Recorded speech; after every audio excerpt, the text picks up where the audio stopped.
Hello viewers, welcome to our lecture series on marketing management. This is going to be part 4 of our lectures on promotion mix, and in this very series I will be telling you about what exactly we intend to do in marketing communication. We have been talking about the relevance and different modes of marketing communication mix.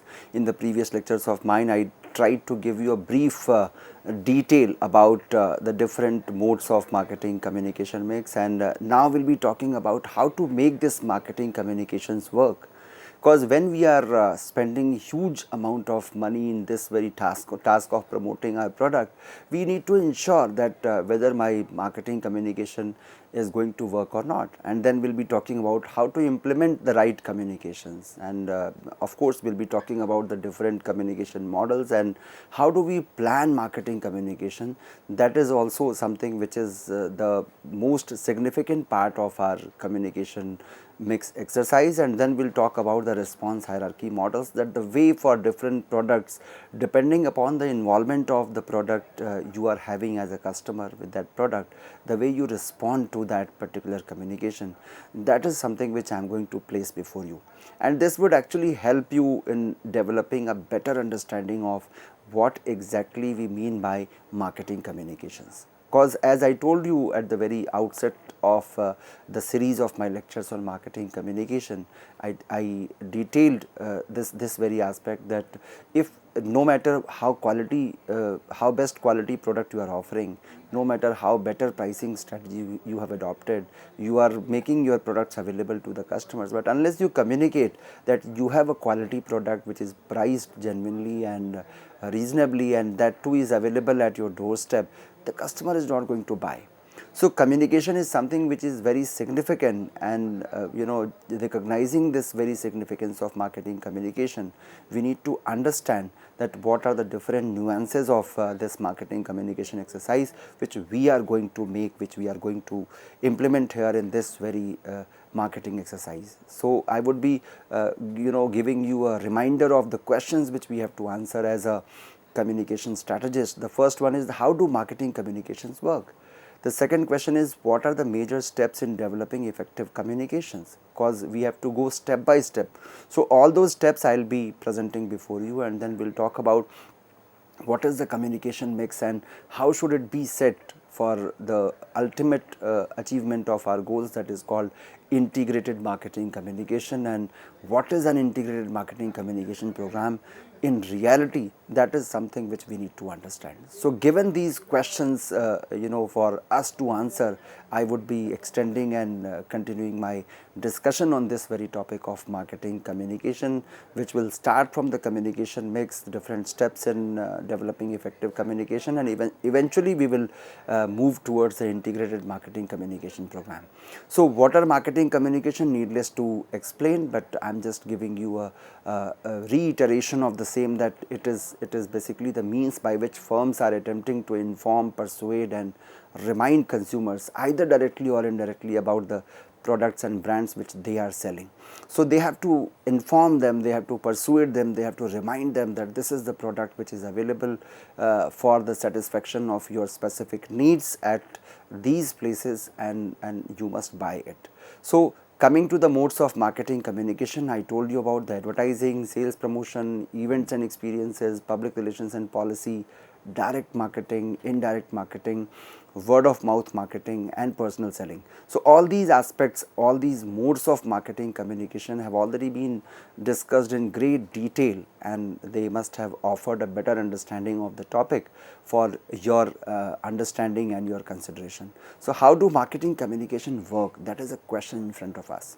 So marketing communication activities in every medium, whether it is personal, whether it is non personal. So in all modes it contribute to brand equity, and it is driving the sales in multiple ways. Having said driving the sales means I am indicating towards motivating the sales, that yes, we are going to drive the sales in many ways. And what are those possible ways? The first one is that we are creating brand awareness. At least the customers who were not aware of our product or our own brand, they are going to have that awareness, that yes, we are creating brand awareness among the customers and potential customers that this is also an available brand which is for the satisfaction of your particular need. The second is we are forging brand image in consumers' memories. Suppose if my customers are already aware about the brand.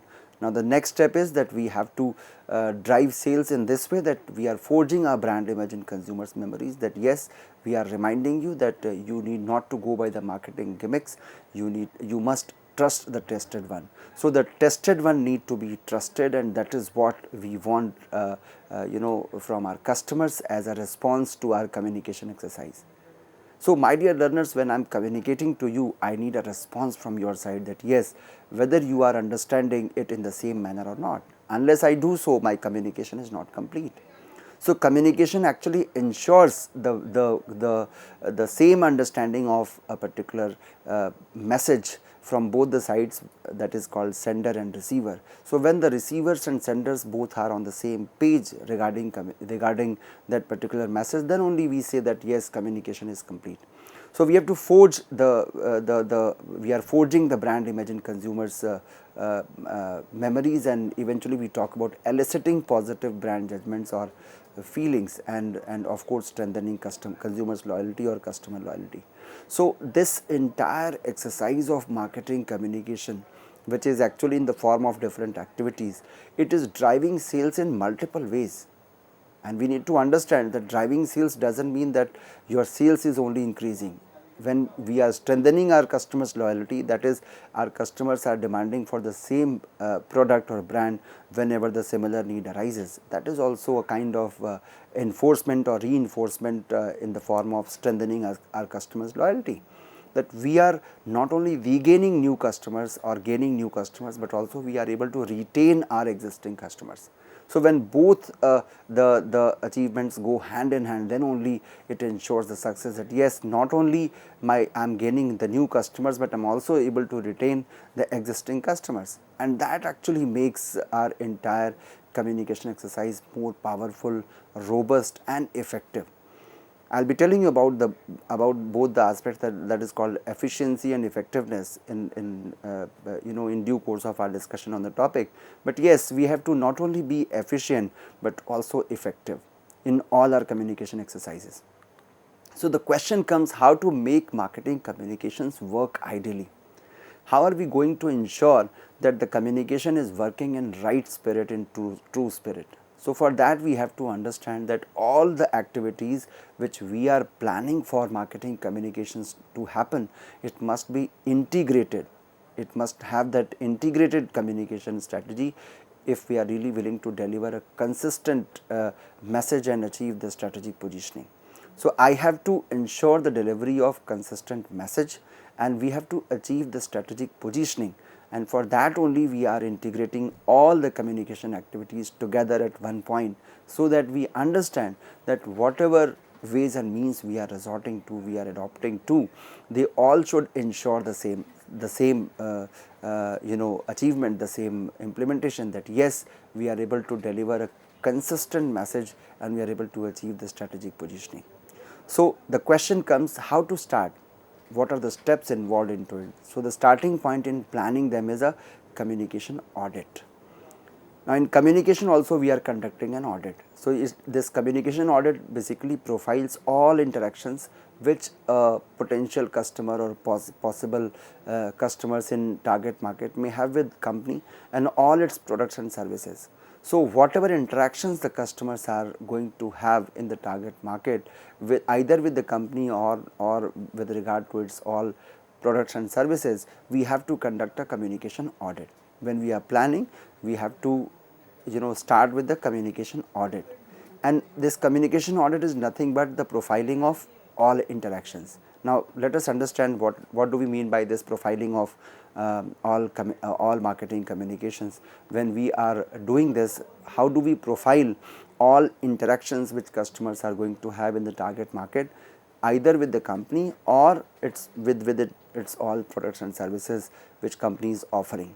For instance, suppose if I am giving you an example here, just to offer a better understanding of what we do in communication audit. Suppose you are interested in buying a new smartphone. You decided to purchase a smartphone, and for that there are multiple sources of information. You can collect the information from multiple sources. You decided that yes, I'm going to buy a new smartphone, and you may talk to your friends, your family members, your acquaintances, or you can refer to the television advertisements, you can read some articles, you can find some advertisement in the print media, that is called in the newspaper, like one page or half page advertisement, which very often we find at the launch of a new smartphone, the new series of smart phones in the newspapers. We can look for information online, we can look at smartphones in a store. So these are the places where we search for the information. So nobody can say that we are relying, or you would rely on only one source. You may actually try the combination of all these communication points. Either you may go for newspaper articles, then you would talk to your friends or the family members who have already either bought that kind of that particular brand of handset, or you may also pay a visit to a particular store. So there are multiple sources or multiple places from where we are having the information, and that is why we say nowadays that the customers are time poor but information rich. So we are actually living in an era which belongs to the customers who are information rich, but of course they are time poor. So we have to understand that whatever information we are offering, that should be smart enough to communicate our own products or the quality of the products, the kind of services we are offering, because they are time poor. So to implement the right communication programs and allocate funds efficiently, what we need to do as a marketer, that is a question in front of us. That's a $1,000,000 question, that how to ensure, how to implement the right communications program and allocate funds efficiently. For that, what we need to do? We have to simply follow a proper strategy, the planned strategy. What is that? We have to understand, we have to assess which experiences and impressions will have the most influence at each stage of buying process.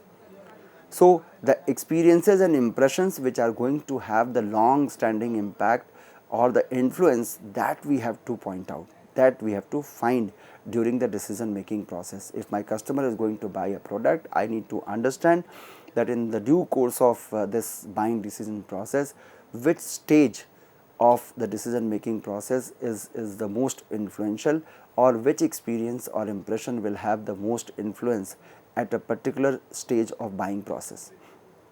So armed with these insights, they can judge marketing communications according to their ability to affect what experiences and impressions. Customers are going to basically judge or examine or decide the marketing communications according to their ability to affect the experiences and impressions. That yes, I am very much impressed with this particular advertisement, or I got the complete information about the product. I could understand what exactly the marketer is offering, what exactly this offering is all about, and it would actually ensure the building of customer loyalty and brand equity. And of course, once the customer is becoming loyal and your brand is being turned into an equity, then of course it is going to drive the sales. Nothing can stop you from driving your sales. So for instance, how well does a proposed ad campaign contribute to awareness or to creating, maintaining or strengthening brand associations? That is a question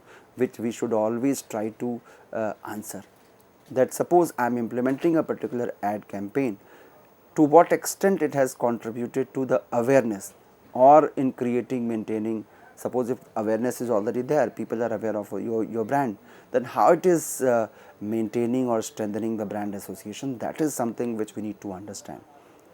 Suppose if you are going for a sponsorship activity for spreading the words about your brand, so you should ask this question to yourself: does a sponsorship improve consumers' brand judgments and feelings? Is it going to make any change the way customers are making judgments about a particular brand, or it is going to have any kind of change in the feelings of the customers about that particular brand? If an answer is yes, then of course you should go ahead for that particular sponsorship program. So gone are the days when we used to say that advertisement means only telling about your products.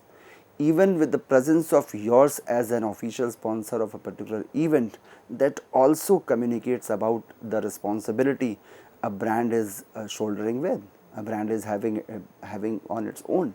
So we have to understand that we are going to implement the right communication, and for that we should keep on checking the impact of whatever activities we are performing. Whichever or whatever activities you are performing, you should keep on doing the audit of that communication, that whether this sponsorship program is going to have any kind of improvement regarding consumers brand judgments and feelings. Suppose if you are going for having a promotional campaign, you are giving some offers or discount to your customers. So does this promotion encourage consumers to buy more of a product? Is it going to increase the quantum of sales which you are having right now? So before and after impact of this promotional campaign need to be examined. And suppose if you are not finding favorable answer to that, then what is the point of offering that discount and offer or freebies to the customers? If it is neutral of this particular campaign, if your sale is neutral of this particular campaign, then there is no point spending your time, energy and resources into this kind of exercise. So my dear learners, the crux of the story is that while doing marketing communications, we should keep on conducting communication audit.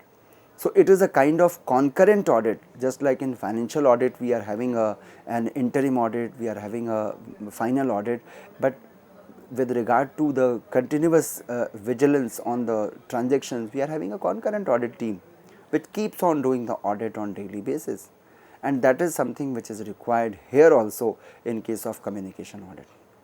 Suppose if you are offering some promotional campaign to your customers, so we have to understand at what price premium my customers are willing to buy the product. So whether this promotional campaign is encouraging consumers to buy more of a product, if they are buying it, then at what price premium, we have to understand. So in building brand equity, marketers should be media neutral.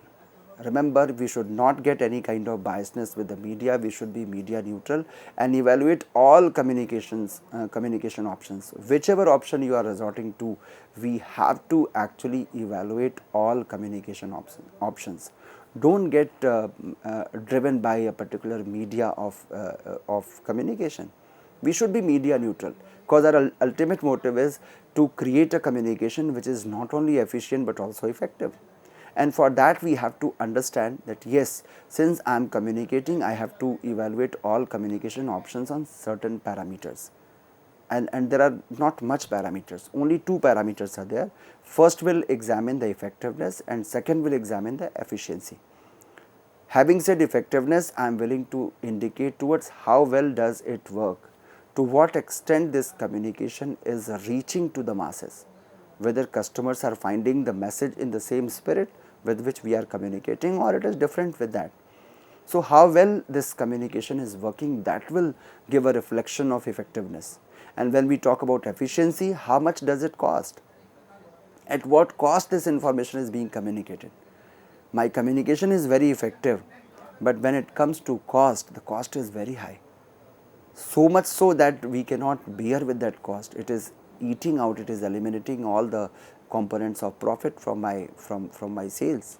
So what is the point of having this kind of communication which is going to wipe out your entire share of profit? Without profit we can't survive. So that cost is equally important. So effectiveness and efficiency both are to be evaluated hand in hand. We have to evaluate all communication options on these two parameters. One is effectiveness, second is efficiency. So we have to understand that the fundamental element of effective communication is what? There are two models which are very much useful. One is called a macro model or second is called micro model. So we have two models in place. One is macro model and second is micro model. Now having established the relevance of communication audit, now it is time for us to understand what are two different models of communication. One is macro, another is micro, and what is the impact of it with regard to different types of products, with regard to the different categories of product having differing degrees of involvement. because we need to understand that when we are buying a product, for certain products we are having low involvement. For some of them we may be involved to a larger extent, but not, the degree is not very high, we call it moderate level of involvement. But there are certain products, and of course I am indicating towards durable ones, there our involvement is very high. So whether this communication model is going to be the same for all types of products, for all levels of involvement, or it is going to be different, that is something which we need to understand as a marketing strategist. So a macro model I will be telling you, and then I will tell you to what extent and for which type of market this model is going to be applicable, and what is the role and relevance of micro model. So let us proceed with the macro model. When we are planning our marketing communications, we need to understand the communication process. The typical communication process, or what we call as the classical communication process, we have to understand what is there into micro versus macro models. So if you look at this particular figure 1, which is talking about the elements in communication process, it is actually it is a representation of the macro model of communication. Now in macro model, what is happening? You are starting with it is starting with the sender, then there is an encoding. After that, the message is going to the receivers, to the audience with the help of media, and then there is a decoding by the receiver. Receiver is doing the decoding, and later on there is a feedback. The response is coming, and eventually there is a feedback. So in total we have 9 components here. If you look, we are finding 9 components, total of 9 components here, and I will be telling you with regard to the to each one of them, what is the relevance and role of these components in this communication process. So my dear learners, this is the classical model of marketing communication, or for any communication it is. But yes, noise is something which we can't ignore, it is always there. Response is something which is always there, feedback is something which is always there. So we have to understand that what is the role and relevance of these components. So this figure is actually representing a macro model with 9 key factors in any effective communication. It is not only applicable for advertisement, but for any effective communication. But since we are talking about the advertisement here, we have to focus, we have to analyze it from that perspective. So there are 2 components, that is called sender and receiver.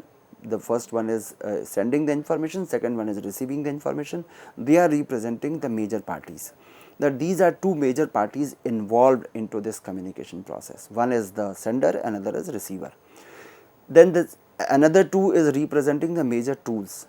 The first one is message, which need to be communicated, and the second one is media, with which this message is being communicated.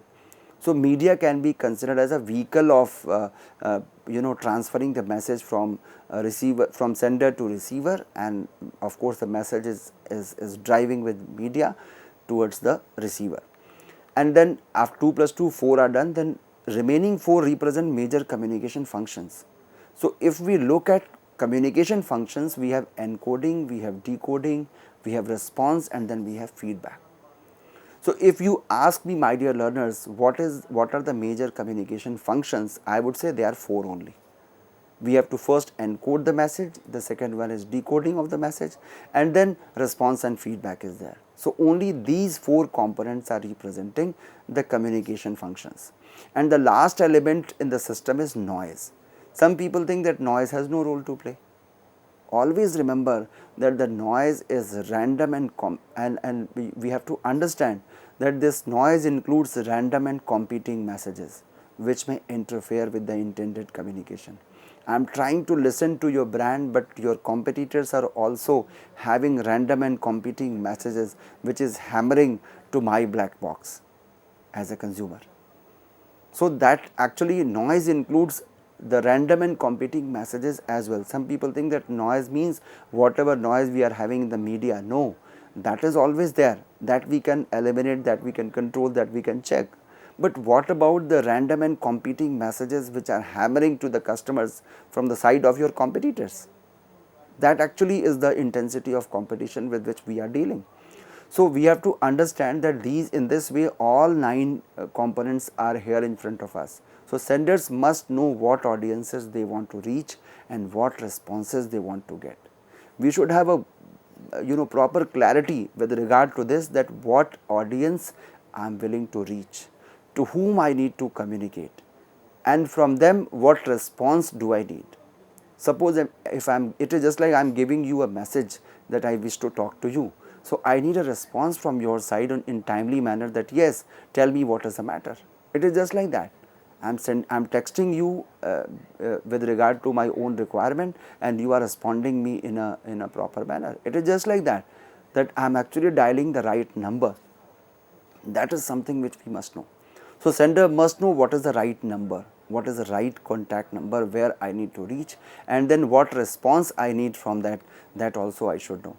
So if I am really willing to have this kind of clarity, I am having a clarity of this level, then of course I should encode the messages in such a way that target audience can successfully decode them.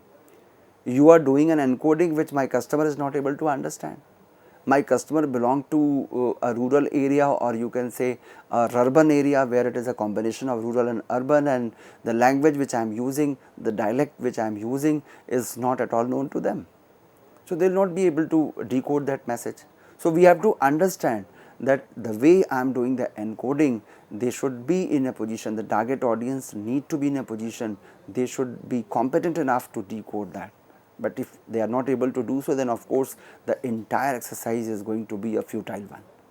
So we must transmit the message through media that reach the target audience, and we should develop a feedback channels to monitor the responses. Because as I told you at the very outset, that sender must know 2 things: what audience I am willing to reach and what response do I need to get. So if I am clear about these 2 things, then I would plan everything accordingly. I would decide the message, I would encode the message accordingly, I would decide the media which can reach to that audience, and I would also have a proper mechanism of attracting or receiving the responses and feedbacks from our audience. So the more the sender's field of experience overlaps that of the receiver, the more effective the message is likely to be. So this is the only point where overlapping also plays a very significant role. So the more the sender's field of experience overlaps that of the receiver, the more effective my communication is going to be. So my dear learners, we have to note here that selective attention, selective distortion and selective retention processes, they are still applicable in advertising as well. Customer is not, the potential customer or the audience is not going to pay attention to each and every information. They are not going to distort everything, they are not going to retain everything. So we have to understand in this way that the macro level model of communication is giving us a base, the way we have to plan all 9 components of our classical communication process. So my dear learners, the micro model of consumer responses I will be sharing with you in great detail with the same enthusiasm in the next lecture of mine. I hope you must have understood the basic concepts of the classical model of communication with this lecture of mine. Thank you so much.